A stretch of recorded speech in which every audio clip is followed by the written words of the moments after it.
Perryn, hi, episode 167, buddy, and welcome back.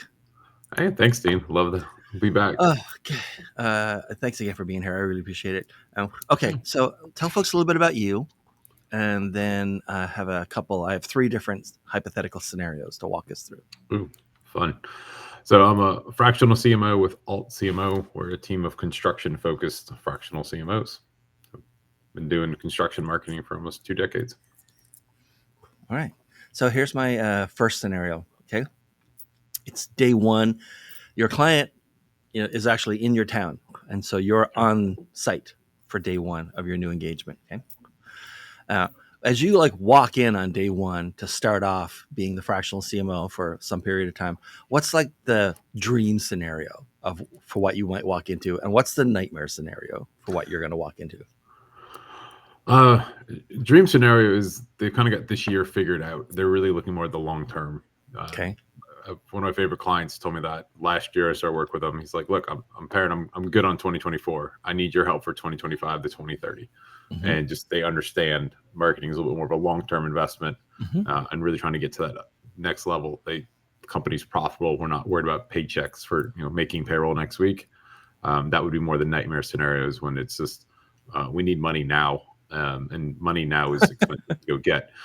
So those are really the nightmares. But yeah, they've got a lot of things going well. Operations is running smooth. They're profitable. They have a couple of people in marketing, but they just need help getting to that next level. That's really what I really love doing, is kind of building Right. out those processes, formalizing a few things, but also just really kind of how do we take it from good to great.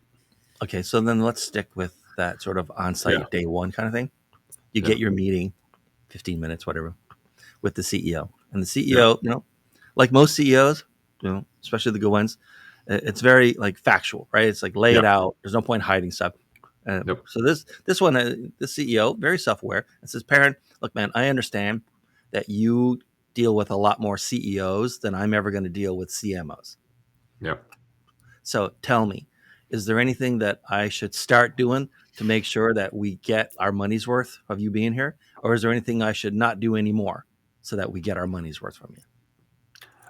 The biggest thing is the CEO needs to know their numbers and knows what services, what products make them the most money, what doesn't. It's because that hamstrings me as the marketer. Is Right. I want to focus on generating revenue, but there's no point in generating revenue if there's a 5% margins versus 30% margins. Let's go where Mm-hmm. the money is. Let's go where there's less competition. Sometimes it means we go to in construction. Sometimes it means it's harder things. I have one client that they do exterior siding on buildings. They prefer things over 50 feet because they have equipment that gets them over 50 feet that their competitors don't do, and their competitors have to rent that equipment. So just that slight factor makes that project more profitable for them and less profitable for their competitors, and it's a huge advantage. So Right. we go look for developers that have buildings over 5 stories. It's sometimes that easy. We don't really need to overcomplicate that, but it took having their VP of finance understand where they make money, where there's those little edges can be. But if they don't know that, we're all kind of shooting in the dark. Marketing's already a bit of a guessing game at times, Right. educated guesses, but the more power we have in understanding what drives revenue, what drives good revenue. I think that's the other side is, I really want to focus on that ideal client profile. I want to talk to operations. What are the clients they like working with? What are the clients they hate working with? Because I think the worst thing marketing can do is bring clients to a company that is a bad fit, that doesn't make profit, and really the team hates working with them. That's actually one reason I got into construction. Was started niching down 20 years ago, and a recommendation from going to a conference, and we started with what do we not like working in the firm. We didn't like working doctors and lawyers. It just wasn't a Right. cultural fit. But really like work construction. Already had 5 or 6 clients, and just kind of went, hey, is there an opportunity here? And they're like, yeah, go for it. Still here.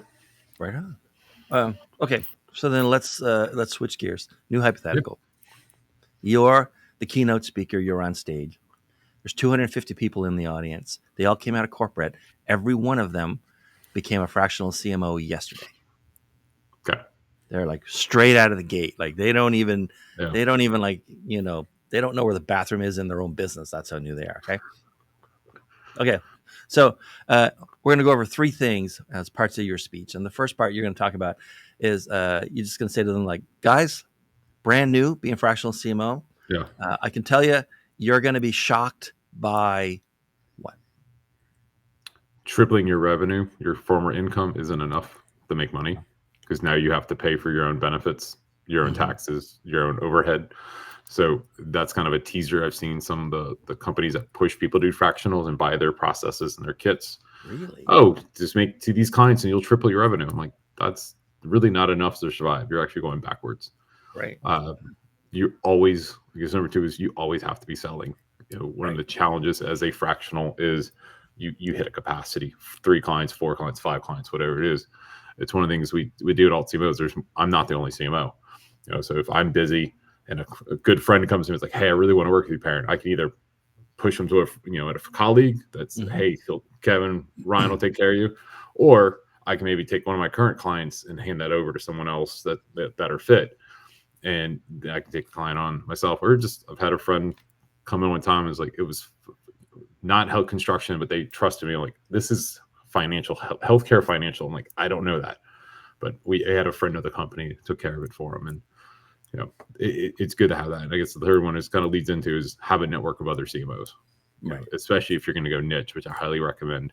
If you can niche down, it makes you being referred to easier. As soon as people think construction marketing, they generally in the space they think of me because I'm one of the few that have this experience.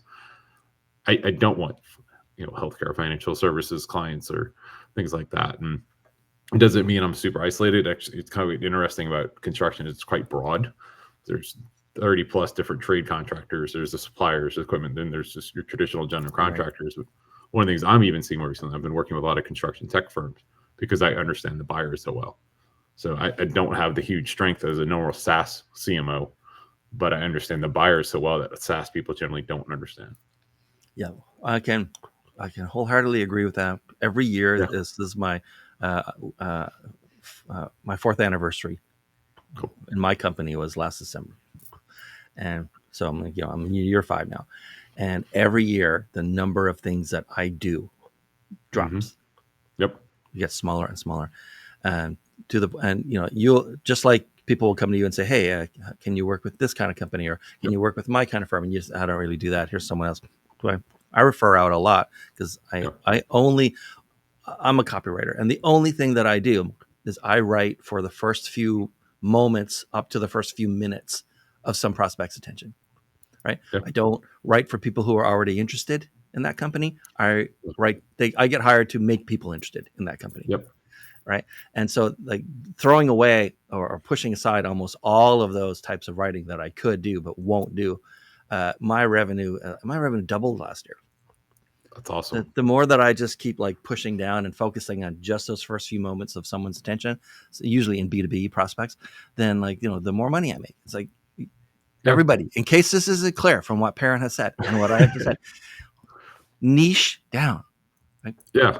Because CMOs, fractional CMOs, Perryn, and you're not one of them, but most fractional CMOs, they will, honest to God, they will tell a client or prospective client in the first 5 minutes, guys, you got to focus your message. We need clarity. It needs to be easy to understand what you do, right? We need to put guardrails around this thing. You need to niche down. And then they'll come to me because, usually most of my business comes via fractional CMOs. Say, Dean, I got this client. But every once in a while, it's like, Dean, I need help positioning and stuff. And I will tell them the exact same thing. Okay, you need to niche down. We need clarity. And they'll say, well, I don't want to leave any money on the table, Dean. Or I do so many things, Dean. I say, you literally just gave my advice to your client like minutes ago, but you won't follow it yourself. Oh, and it's complete opposite too. I can charge more than they can any day because I understand the industry. It's actually one of our things, we talk about. It's on the homepage of our website is stop training your marketing consultants about the construction industry. I don't need to know. I already know it. So it's a huge value and it saves me a lot of time. So I actually can take on more clients because I'm not being constantly, treading water, just trying to understand the industry. And that was actually one of the impetuses of going niche 20 years ago was I was getting stretched thin by different clients. Right. And at one point, it was literally 3 different clients asked me on this, like, hey, I need you to go to this conference. You understand my industry better. It was all on the same day. I was like, I can't. Yeah. So just as I get into it, like I know 60% of what I need to know when I walk in the door because I've been doing it for so long. Yeah. I saw this tweet last year, and it was, sometimes you come across a quote and you're like, okay, it's memorable. I don't know if that's true. And you return back to it throughout the next year. You try to break it, right? It's not true. The tweet I saw was, and I have not been able to break it, is the more clearly you can explain what you do, the more you can charge. Oh, 100%. Right. And like, I can't break it. Like, I can't come up with an exception. It's so true that it really had an impact on me all of last year. Yeah. And obviously it worked out.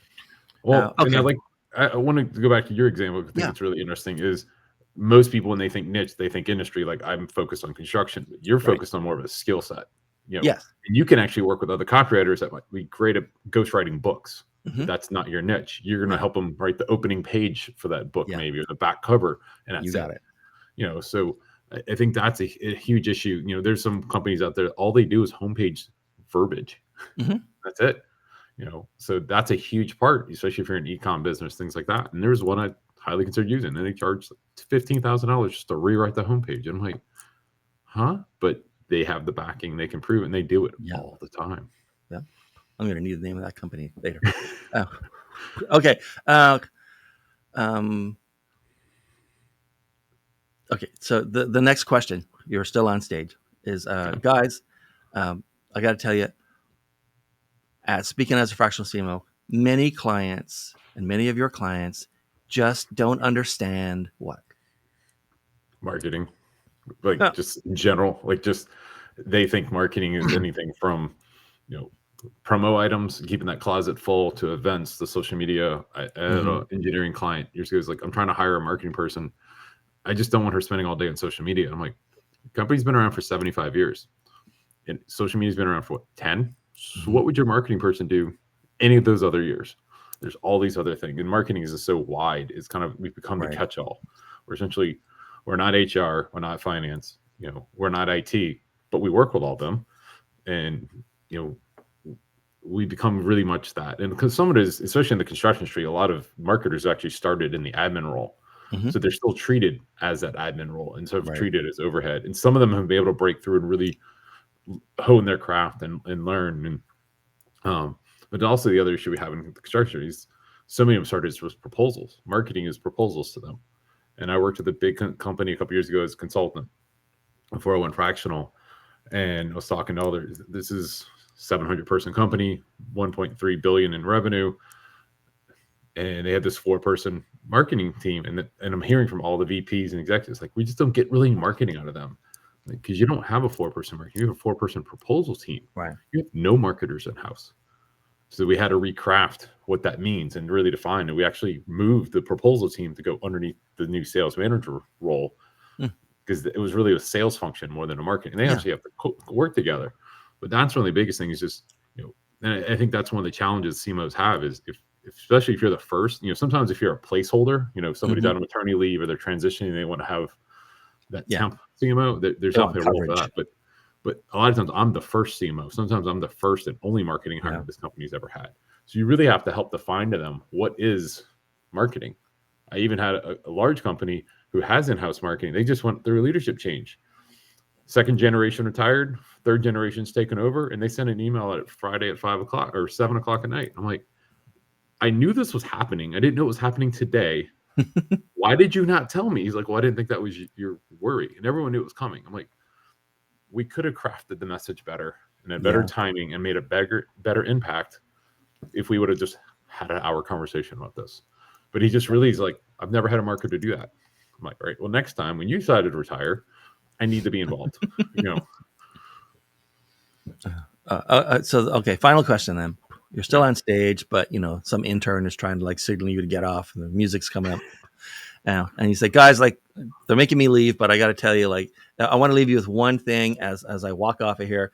The one piece of advice I would give you, or one tip I'd give you about getting clients, is what? Oh, they're brand new. It's day 2 of being a fractional. I got to do 2. Define your ideal client profile. And that's something, my other principal and I are really focused on is, we've looked at all the clients that kind of gone south, or things that didn't go well, or were really nitpicking price and invoices, and just keep tweaking that ideal client profile, making it tighter, just as you talked about yours, your services.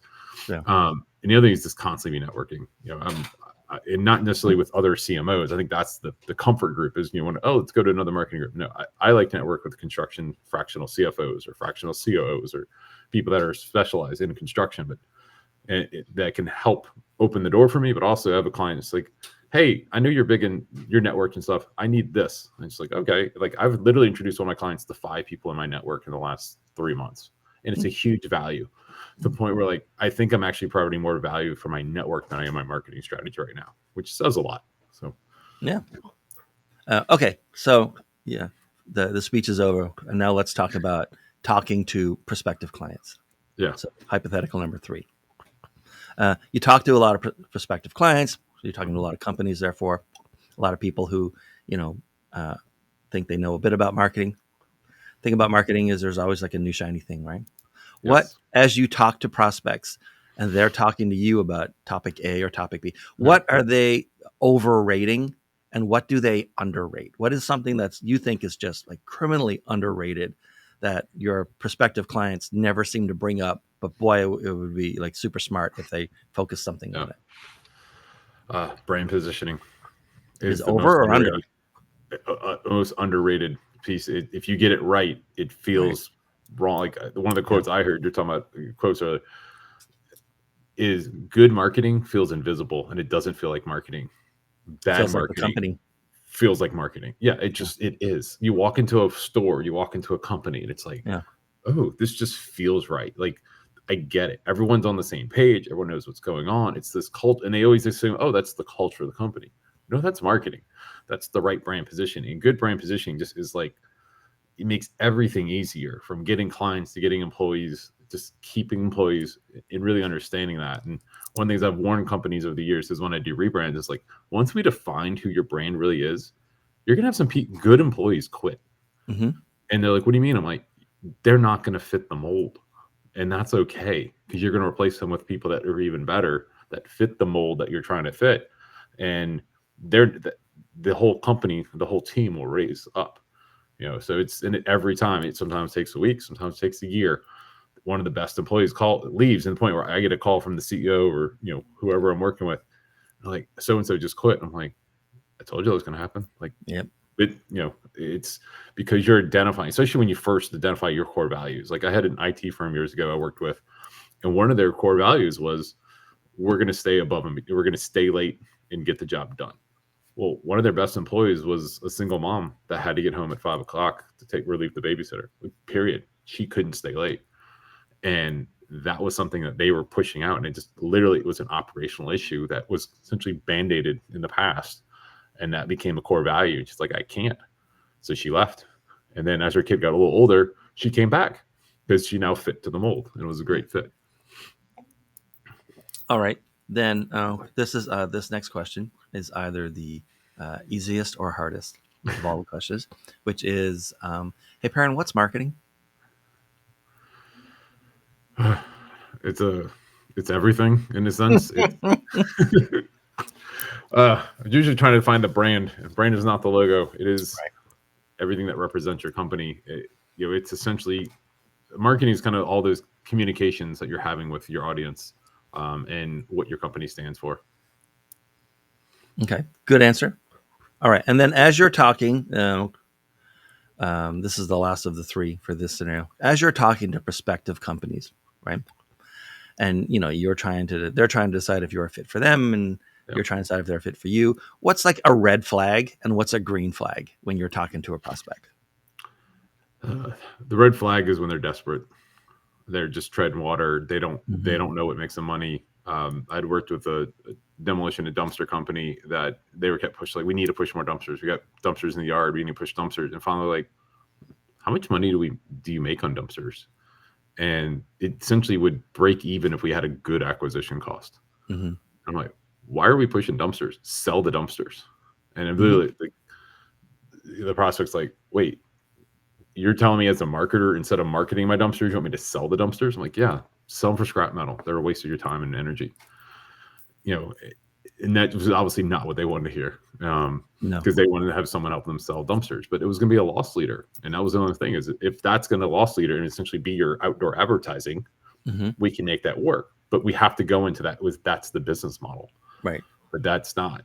And I think the biggest green flag is somebody who will take that kind of conversation and understand that I'm trying to help, and I'm more of a business partner, not just an order taker. I never liked being an order taker. I don't like hiring order takers. So the green flag I love is when a CEO or CFO, will come to me and is like, look, we know how to run our company. We don't know how to grow it. That's why we're bringing you in. That's a Tell good us what one. to do. We'll clear the path. We'll make it happen. And I've obviously got to come in with logic and some rationale and some, I'm not just saying, hey, let's go do a Super Bowl ad. That makes no sense in my industry. But, say this is what's worked. This is what I think will work here. This is where we're going. And also tell them we're going to miss some. I think that's the other thing is allowing people to miss. I'll give you a couple of quick examples on that. Mm-hmm. One of my clients worked in-house. Actually, I was jokingly called the internal fractional CMO. I was managing 3 companies and 8 brands. One of the companies we acquired was a robotics company. So we were trying to have fun. They were very much a generalist firm. One of the things that hit like a freaking rocket ship was I made a blog page called Robot Jokes. And it has like 200 robot jokes. So if you Google robot jokes, they come up first.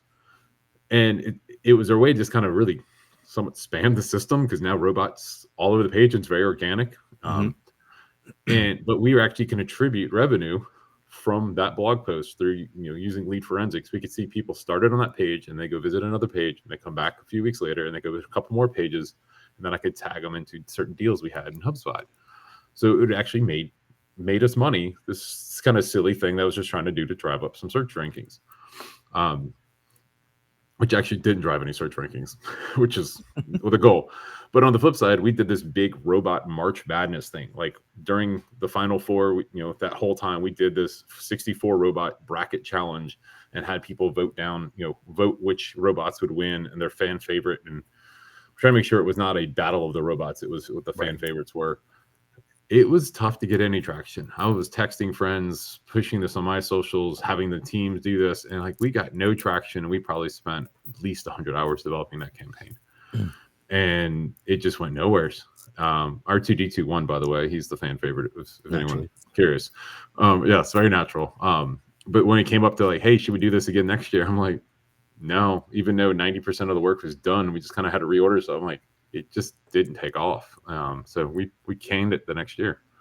So there's some misses and there's some stuff that does work really well. I mean, I could probably attribute easily, quarter to $500,000 of revenue just from robot jokes. When you talked about the red flags and like clients being desperate or not understanding, like how they actually make money, it reminded me of a quote from an investing book from a long time, like 20 plus years ago.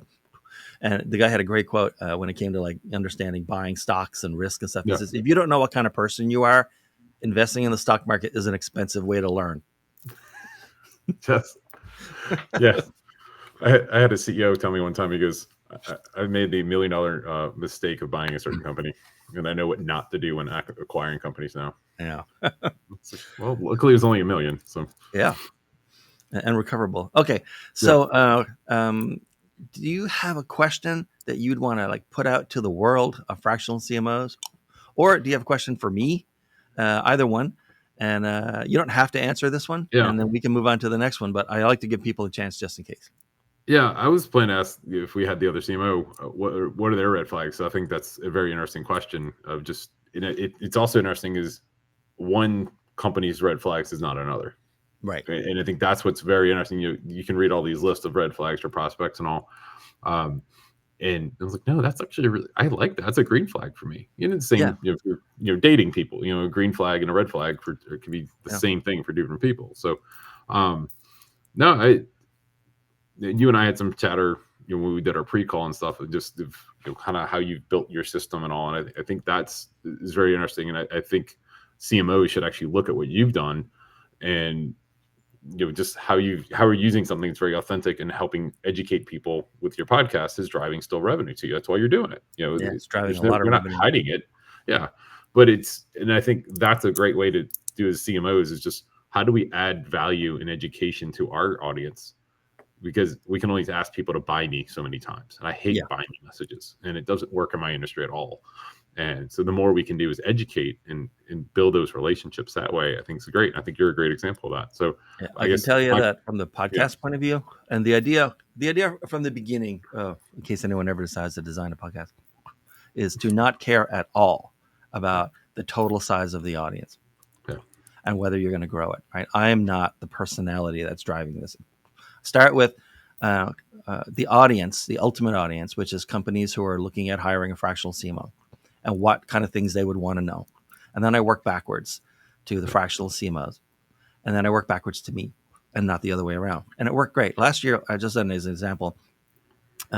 So this is year 5. So we finished year 4 at the end of December of last year. So it's basically a January to February, December. I actually started it, right? And so at the end of the year. And so there's been a total of $6 billion companies that have become my clients in the past 4 years. Awesome. The first $1 billion company was through like networking and like personal experience and knowing those people. And that was year 1. Then there was nothing. And then I start the podcast. And the other $5 billion companies that are clients now all came last year, including Accenture, like really big companies. And and it all came basically because of the podcast and talking to it. So yeah, absolutely. Like figure out how to give to that group and figure out how to help that group give to that group, and then you work on the very back end of that and help everybody down, and you'd be amazed what you can get. Oh, and I think not focusing on the vanity metrics of size. A client, we were talking just yesterday about, do we start a podcast with them? Because they're actually talking about doing in-person events. And one of the questions, okay, if we only have 10 people show up to these monthly talks that we're talking about doing, how do we scale that? How do I'm like, well, one, we can just kind of repurpose the topics and stuff you can have. That'd be blogs, LinkedIn posts, and potentially even a podcast. I said, we can potentially record this, but we need, what is the focus? Is the focus the in-person talk, or is the focus the podcast? Because either we go in and make an in-person talk and we potentially put lapel mics on you and just record the information, but we still have to kind of re-record it probably later. Or do we make this like the football coach radio show, and it's the call-in show, and there happens to be an audience in the room. It could be like that as well. We have to kind of figure out which route we want to have, but like we'll figure out a way to repurpose that content either way. And they were like, well, what's an audience we're gonna have? I'm like, guys, if you're doing 50 downloads, you're in the top 25% of podcasts. Yeah. It's not, we don't need to be huge. There's definitely huge podcasts that are getting tens of thousands of downloads every week, but most of them aren't. No, it's a fraction of a percent. Right? Also, most podcasts don't make it past, I think, like 10 episodes. Yeah. And by John the way, Tierman, welcome to episode 167. John Tierman just did a study on 300 professional services podcasts. That was really good. And he evaluated, how many episodes, how long they've been running, things like that. And he definitely saw a drop off essentially around that 50 episode and or 1 year mark. Yeah. Yeah. Not surprised. Okay. So these days, who should be reaching out to you, and how should they reach out to you? People visit the website, thealtcmo.net, or just find me on LinkedIn. I'm heavily active on LinkedIn, trying to share what I know and just engage with people in the industry. But yeah, I'm looking for construction executives or early marketers in the construction space that are looking for mentorship. But essentially, I like to help companies get to that next level of growth. They figured out how to make money, but now it's on how do we scale that. All right. Sounds good. Perryn, thanks for coming back. Hopefully you're now in a group of only about 20 something people out of nearly 200 that have been on the podcast twice. And if you come back a third time, you'll be one of only like 4 or 5 people so far. Cool. So there you go. We had someone today who was it was her third time. Oh, I'm gonna have to work to that SNL jacket. Yeah, exactly. Right. 5 times, and you get into the executive VIP lounge in the back, and everyone has a special. All right, man. Thanks very much. I really appreciate this. Great questions, great answers. This is awesome. I love the conversation. All right. See you, man.